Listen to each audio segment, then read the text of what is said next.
حضرت ابن سیرین رحمۃ اللہ علیہ نے فرمایا ہے اگر کوئی خواب میں دیکھے کہ اس نے دلہن بیائی ہے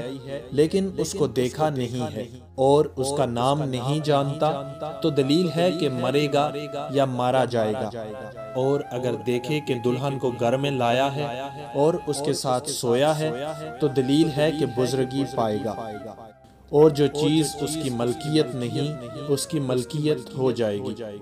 حضرت ابراہیم کرمانی رحمۃ اللہ علیہ نے فرمایا ہے کہ خواب میں اگر دلہن کے ساتھ تضاد یا لڑائی جھگڑا ہے تو مصیبت پر دلیل ہے۔